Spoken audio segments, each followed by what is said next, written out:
Doutor Bartô e os Doutores da Saúde, com João Paulo Lotufo. Doutor João Paulo Lotufo, Copa do Mundo e bebida alcoólica. Essa combinação não deu muito certo no Catar, hein? As notícias que ocuparam aí a mídia foi a proibição de bebida alcoólica no entorno dos estádios. Já sabíamos que não iam vender bebida alcoólica dentro dos estádios, mas agora vem essa proibição em Catar de não se vender bebida alcoólica em volta dos estádios. Isso causou grande polêmica. No Brasil, por exemplo, não se vende bebida alcoólica dentro dos estádios e estão querendo reverter essa medida. Não tem sentido a gente proibir dentro do estádio e permitir a venda no entorno do estádio. Porque no entorno do estádio, aqueles isopores ali com gelo e tal, você vende qualquer coisa para qualquer um, inclusive para menor de idade. Então aí está havendo consumo de bebida alcoólica também para menor de idade. E isso é um absurdo. Os torcedores equatorianos no primeiro jogo gritavam: queremos cerveja, queremos cerveja. E isso me fez lembrar uma escola aqui em São Paulo, onde eu fui palestrar sobre drogas lícitas e ilícitas, e na verdade a escola resolveu proibir a venda de bebida alcoólica na festa junina da escola, festa junina tanto para o ensino fundamental 1, fundamental 2 e ensino médio. E o que aconteceu? Os pais fizeram passeata na frente da escola com engradados de cerveja, dizendo que não entrariam na festa junina se não pudesse entrar também a cerveja. Veja só o absurdo, uma festa para crianças e adolescentes e os pais insistindo em levar bebida alcoólica. Acho que esse foi o pior exemplo que eu já vi. Será que lá em Catar nós temos menos problemas sociais do que aqui no Brasil? 80% dos problemas sociais dos nossos municípios têm a bebida alcoólica como causa.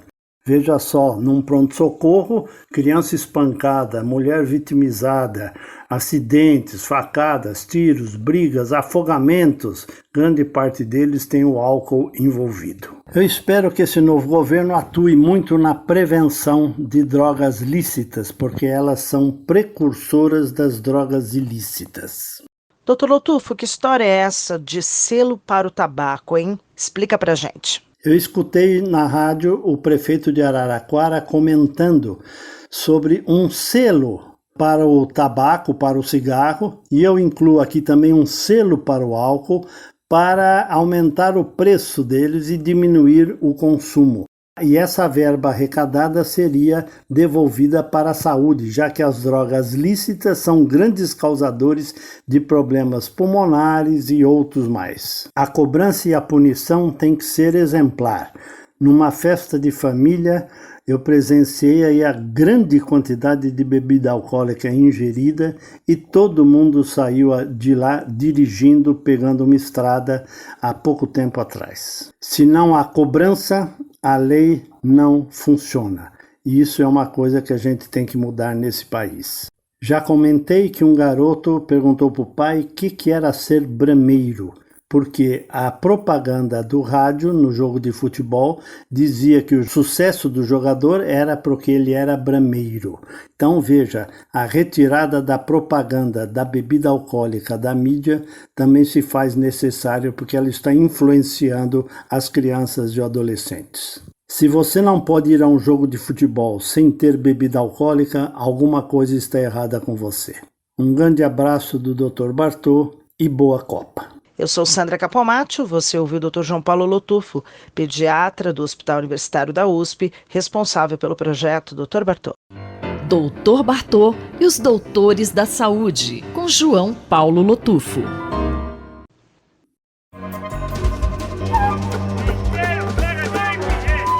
Saúde e Meio Ambiente, por Paulo Saldiva. Bom dia, professor Saldiva. A poluição é presente no nosso meio. No verão, temos um horário que seja melhor para a prática de exercícios físicos? Olá, Cinderela, olá, ouvintes da Rádio USP. Bom sempre estar aqui falando com vocês sobre cidade e saúde. Bom, depois daquele frio, das chuvas, aparentemente vamos entrar no calor. E o calor nos provoca aquela compulsão para sairmos de casa, para vermos as pessoas, para compartilharmos o espaço público e exercitar o nosso corpo. É bom que assim façamos, mas vamos escolher tanto o local quanto a hora mais correta. Se você for daquela pessoa que acorda cedo e não tem problemas, esse é um bom horário, visto que a gente ainda não se acumulou grande poluição na cidade em função do trânsito. O pior horário é quando está muito quente e começa a partir das 10h30 e vai até umas 4 horas da tarde, quando além das partículas forma-se um aerossol secundário e também muito ozônio. É como se a cidade ficasse um enorme tubo de ensaio e os compostos emitidos pelos veículos, indústrias e outras fontes vão sendo aquecidos, reagindo entre si, gerando o que a gente chama de smog fotoquímico. Depois, o melhor seria irmos mais tarde da noite, passado o grande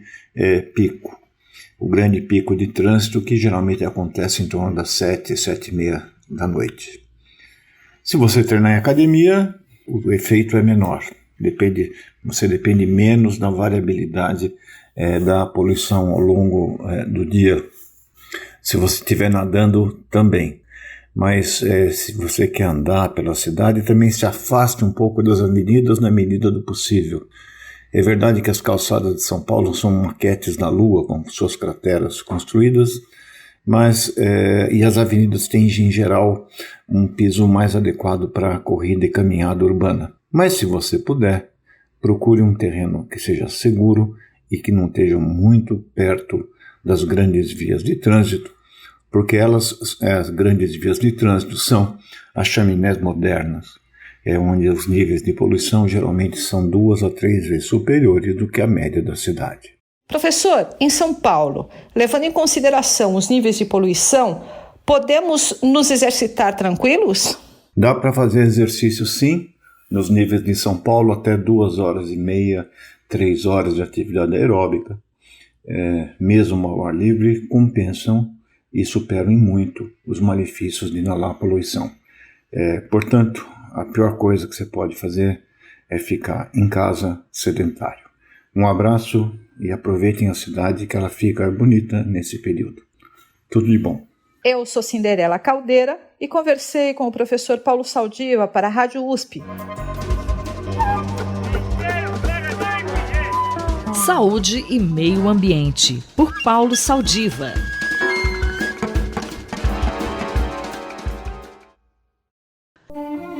Um olhar sobre o mundo, com Alberto do Amaral Júnior. Professor Alberto do Amaral Júnior, já dá para ter uma ideia do que o novo presidente eleito, Luiz Inácio Lula da Silva, está programando para a nova política externa do país?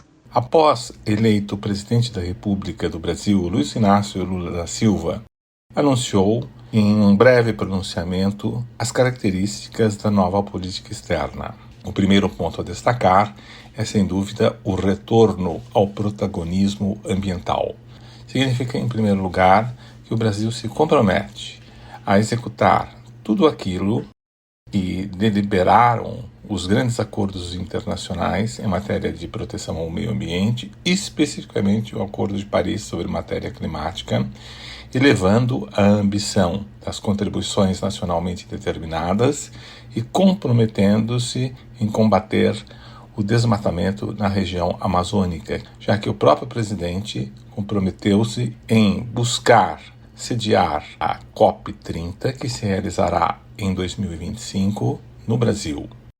Isso é um sinal indicativo da sua vinculação com o tema e da necessidade de o Brasil ter uma posição proeminente de liderança nesse campo. Um segundo ponto que merece destaque é o anúncio do presidente eleito sobre a necessidade de reforma do Conselho de Segurança das Nações Unidas. O Conselho de Segurança das Nações Unidas está baseado numa composição que foi aquela privilegiada pela Carta da ONU após a Segunda Guerra Mundial e, portanto, não mais espelha a realidade internacional dos nossos dias. Ou seja, um Conselho de Segurança que tem 15 membros, 10 eleitos temporariamente e 5 com assento permanente e com direito de veto. Os países que têm direito de veto e que têm assento permanente são os Estados Unidos, a Rússia, a China, a França e o Reino Unido. É urgente que haja a mudança do Conselho de Segurança. O presidente, inclusive, enfatizou a necessidade da abolição do direito de veto. É possível que esse ponto tenha que ser remodelado, pelo menos em linhas gerais. A abolição do direito de veto é o ideal. Todos deveriam ter o mesmo direito de participação no Conselho de Segurança e as decisões deveriam ser majoritárias. Mas a abolição do direito de veto requer que haja uma mudança da Carta da ONU e que os 5 membros que detêm esse direito concordem. E é natural que na atual conjuntura da vida internacional, a mudança do quadro geopolítico, que os detentores de assento permanente do direito de veto, pelo menos alguns deles, não concordem com uma mudança desse porte. Seria talvez mais importante que o novo presidente indicasse uma participação da Assembleia Geral no controle das decisões do Conselho de Segurança. Isso daria, inclusive, ao Brasil um maior soft power, porque prestigiaria a Assembleia Geral e seria um elemento a mais para constranger os grandes países, componentes do Conselho de Segurança que detêm o direito de veto, a mudar a sua postura. E a América Latina? O que o presidente poderia fazer sobre esse tema, hein? Um terceiro ponto é dar importância à América Latina, sobretudo aos países amazônicos. Uma revitalização do Tratado de Cooperação Amazônica, que precisa ganhar mais fôlego, que precisa ganhar um secretariado, que precisa ter uma arquitetura administrativa mais sólida para enfrentar os grandes desafios do combate ao desmatamento, do combate ao crime organizado e da cooperação nesta área. E é claro que um outro ponto que merece saliência é a necessidade de que haja uma política externa que reflita as prioridades internas. Ou seja, uma prioridade interna é o combate à desigualdade. Uma política externa deve combater a desigualdade entre os Estados no plano internacional. E uma das formas de combate à desigualdade é por uma transferência de recursos aos países em desenvolvimento comprometidos com a proteção ambiental e também com uma repartição mais justa daquilo que é produzido ao longo do tempo, do ponto de vista econômico, aquilo que foi acumulado ao longo do tempo e que deve ser repartido de forma mais equânime entre os países. Esses são pontos absolutamente essenciais, além, é claro, de o Brasil manter relações pacíficas com todos os países do mundo.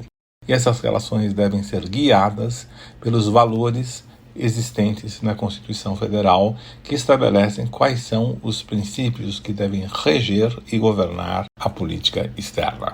Eu sou Sandra Capomatto, você ouviu o professor Alberto do Amaral Júnior, da Faculdade de Direito da Universidade de São Paulo. Um olhar sobre o mundo, com Alberto do Amaral Júnior. Globalização e Cidadania, por Pedro Dalari. Bom dia, professor Pedro Dalari. Professor, nos últimos tempos, a luta pelos direitos humanos tem sido foco em vários países do mundo. O que o senhor teria a dizer a respeito disso? Os últimos tempos têm sido marcados pelo questionamento sobre a vitalidade dos direitos humanos, cuja afirmação progressiva vinha sendo uma característica importante deste novo milênio. Nos países democráticos, a emergência de forças políticas de viés extremista, inclusive na Europa e mesmo no Brasil, vem ameaçando conquistas já consagradas nas constituições e nas leis. E nos países de governos autoritários, a repressão aos direitos humanos se acentuou fortemente, como é o caso da Rússia. Esse quadro suscitou em muitos analistas as seguintes perguntas. Será que uma perspectiva de organização da sociedade baseada nos direitos humanos estaria em xeque? Será que estaria havendo uma tendência de retrocesso na possibilidade de exercício de uma cidadania plena por parte das pessoas? Episódios recentes que vêm ocorrendo no Irã e na China, dois países em que o controle político da vida social é praticamente absoluto, demonstram, no entanto, que a busca pelo respeito aos direitos humanos continua viva e que as pessoas se dispõem a correr riscos nessa luta. No Irã, as manifestações contra o regime autoritário têm respaldo na defesa dos direitos das mulheres. O estopim foi a morte da jovem Mahsa Amini, de apenas 22 anos, que havia sido presa pela polícia na cidade de Teherã em 13 de setembro, acusada de violar as regras rígidas daquele país que exigem que as mulheres cubram os cabelos com um véu. Embora as autoridades aleguem que a jovem morreu em decorrência de um ataque cardíaco enquanto se encontrava presa, há relatos que indicam que ela foi assassinada por conta das agressões cometidas por policiais que bateram na cabeça dela com o uso de cacetetes. As manifestações públicas de protesto diante desse crime se propagaram por todo o país, ocasionando uma forte ação repressora por parte do governo, que provocou um grande número de mortos e feridos e de detenções. Esse sentimento generalizado de contestação gerou um fato inusitado. Esses protestos dos iranianos, professor, chegaram até a Copa do Mundo, não é verdade? Na semana passada, no jogo de estreia da seleção de futebol do Irã na Copa do Mundo do Catar, os jogadores da equipe deixaram de cantar o hino nacional, em apoio aos manifestantes, que incluíam milhares de torcedores iranianos presentes no estádio. Na China, o motivo das manifestações contra o governo é a péssima condução das ações oficiais de combate à propagação da Covid. Incapazes de implementar uma estratégia de vacinação generalizada na população em condições de evitar a disseminação da doença, as autoridades chinesas têm optado pela adoção de uma política radical de isolamento social, o lockdown. Isso não só vem afetando a normalidade da vida social e econômica, como tem ocasionado tragédias por conta do bloqueio do acesso a áreas nas cidades. Na localidade de Xinjiang, as dificuldades impostas por essas restrições de acesso levaram à morte de 10 pessoas em um incêndio. Em grandes cidades como Pequim e Xangai, mas também em diversas localidades no interior do país, as manifestações de protesto vêm ocorrendo desde o último dia 25 deste mês de novembro. Isso mesmo diante da forte repressão policial e de uma severa censura aos meios de comunicação, como forma de se tentar evitar a multiplicação das manifestações. Esses episódios servem para comprovar que por toda parte e em todas as sociedades, os direitos humanos se tornaram uma referência universal e que as pessoas estão cada vez mais dispostas a torná-los uma realidade. Há várias razões para isso, mas o que é certo é que os governos que não aceitarem essa nova perspectiva estão fadados a um cenário de permanente instabilidade. Este foi o professor Pedro Dallari que falou com Marcelo Hollenberg para a Rádio USP.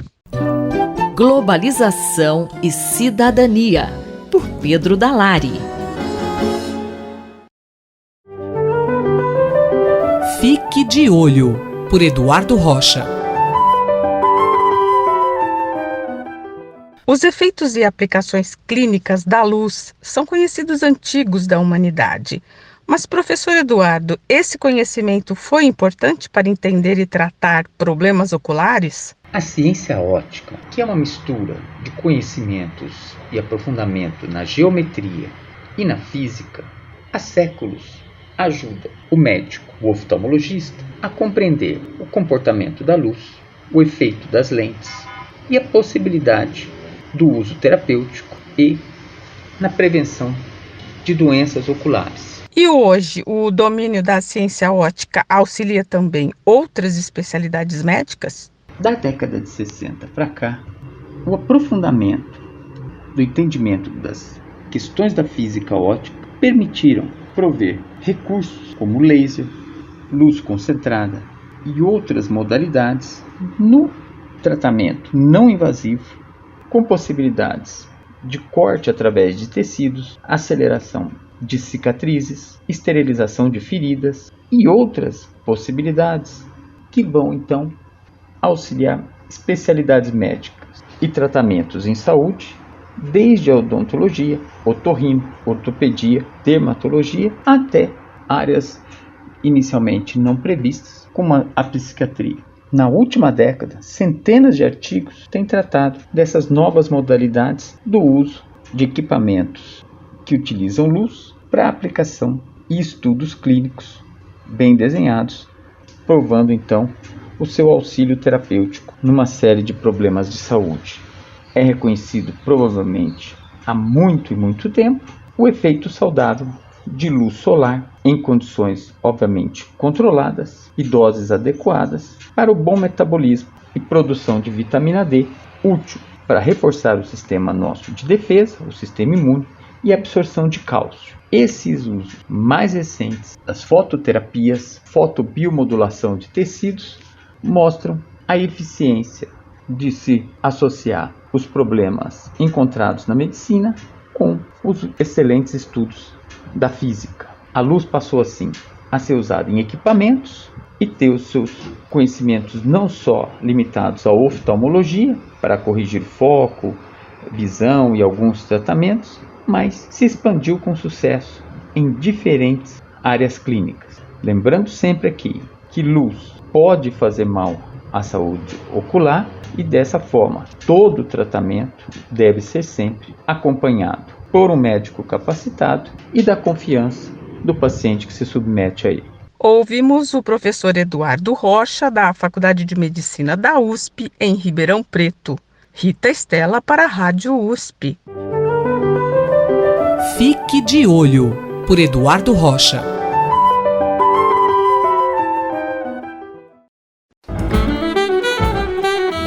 Economia, por Gilson Schwartz. Professor, qual o tema da coluna hoje? Espoliação e rentismo, corporativismo e patrimonialismo, privatismo e extrativismo, tudo isso somado a meritocracia, racismo, misoginia e o autoritarismo raiz. Eis aí 9 características da economia política brasileira que esgotam no berço toda e qualquer possibilidade de mudança. Não são anos nem décadas, já são séculos de rentismo, de espoliação, de destruição da natureza para gerar a sobrevivência não dos mais aptos, mas dos mais fortes, dos mais violentos. O corporativismo, o interesse das corporações, característica clássica do fascismo. O patrimonialismo, quer dizer, a defesa do que você já acumulou. Não importa que essa riqueza acumulada implique na destruição de possibilidades para os outros. O privatismo, uma espécie de alergia a tudo que é público, compartilhado e comum. Tudo isso somado à ideia de que vence quem tem méritos. Ideia que vai lado a lado do racismo, da misoginia e do autoritarismo, porque só pela força e pela violência, não apenas física, mas também simbólica, que uma ordem tão desigual pode continuar. O fato é que a mudança na esfera federal, após a saída desse cartel de milicianos, fundamentalistas e terroristas de direita, é um alívio, mas não chega ainda a ser uma esperança. Professor, por que não pode ser ainda uma esperança? Além do ralo destampado que hoje nos coloca diante de manifestações grotescas de microtiranias em todo o país, somos arrastados em poucas semanas de preparação do novo governo ao repeteco de ladainhas que expressam com todo vigor